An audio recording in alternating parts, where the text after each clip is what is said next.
Hello there everyone, this is Mr. Orakaukos. So, just about 2 hours ago, at the time of this recording, the new Yu-Gi-Oh! Banlist came out for January 20th, this Monday. And, they kinda sorta killed everyone. Thunder Dragons, unplayable. Salamangreats, unplayable. Sky Strikers, unplayable. Pendulums, unplayable. True Dracos, almost unplayable. Orcusts, actually they might still be competitively viable, yet much to the dismay of everyone. So as you saw by that intro, I kinda had a pretty big reaction. So let's just quickly break this list down before giving my personal thoughts and opinions concerning this list. First up, the cards that are now forbidden. Orcus Top Horror, Thunder Dragon Colossus, Heavy Metal Foes Electromite, Ib the World Chalice Justicar, Tempest Magician, Outer Entity Overused Joke, Salamangreat Mirage Stalio, Brilliant Fusion, and Sky Striker Mobilize Engage. For newly limited cards, there's Danger Nessie, Dynamurster Pankratops, Servant of Endymion, True King Lithosagem the Disaster, Card of Demise, Dragonic Diagram, Into the Void, Pot of Avarice, Sekka's Light, and Red Reboot. For the newly semi-limited cards, there's Deep Sea Diva, Tour Guide from the Underworld, and Mind Control. And lastly, the cards that are no longer on the list are Dark Armed Dragon, Lady Debug, Morphing Jar No. 2, Performage Damage Juggler, TRIBE-INFECTING Virus, Sky Striker Ace Kagari, Book of Moon, the Phantom Knight's Rank Up Magic Launch, Solemn Warning, and Soul Drain. As you saw, there were some pretty big changes. Some for the best, and others are questionable to say the least. Pankratops, Sekka's Light, and Red Reboot all seem very counterproductive. Pankratops and Reboot are all great side deck cards, and Sekka's Light basically forces you to play a deck of entirely monsters and just that one spell card. But unlike Pankratops and Red Reboot, Sekka's Light is doing basically nothing at 3. So the point of putting it at 1 is questionable at best, and at worst, completely and totally stupid. Now as a dinosaur player myself, I'm actually glad and sad to see the hits to the True King side of the deck.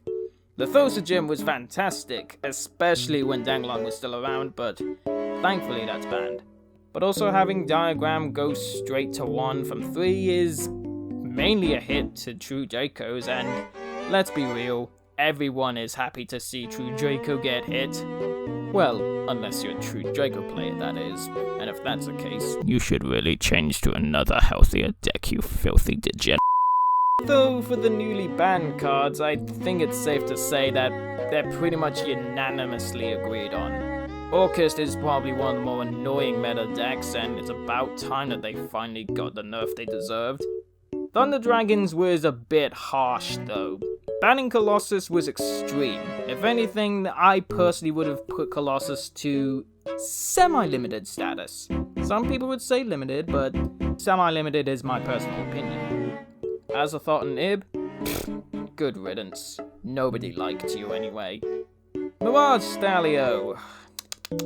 Such a shame what they did to Salamangreats. They really hit you hard there.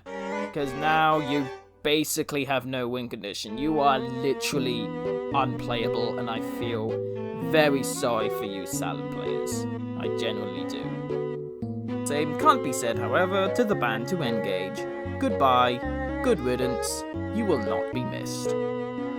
Banning Electromite though, I question this. I mean, you're fine at 1, but having you ban makes Pendulums unplayable, which is a shame because they can actually be pretty fun and engaging. Unless, of course, you make that Omni-Negate Unbreakable board in Pendulums, in which case you are a disgrace to the Yu-Gi-Oh! Community. Tempest Magician, literally an FTK enabler, so goodbye. And Brilliant Fusion, again, that is questionable. Brilliant Fusion was fine at 1, so why ban it? Can we at least have an explanation on this? Card of Demise at 1. It's about time they hit this stupid card. Nessie at 1 basically makes no difference, considering that, you know, all the good dangers exist. In fact, dangers exist as a whole. Pot of Avarice, it's about time this card came off the list. Same goes with TRIBE-INFECTING Virus and Book of Moon. Nobody really cares that much about Book of Moon and TRIBE-INFECTING coming off the list, but Pot of Avarice might make a deal. All the semi-limited cards are fine. Personally, I have no big deal. Jar number 2, I don't think should have come off the list. It's still a cancerous card. It needs to remain banned, personally. Ladybug at 3. Salad's got nerfed into Oblivion, so whatever. Damage Juggler and Dad at 3. No one really cares. Banner Knight Trinket Magic Launch. I mean, AZATHOT's banned, so whoop-de-doo. Warning at 3. Might make a difference. Soul Drain. Ooh, boy. That's gonna be fun. And Kagari at 3. Well, your deck is literally dead, so you can have your 3 Kagari. And so, that was the ban list. There were some massive changes. Some for good, some for worse, some are just completely indifferent.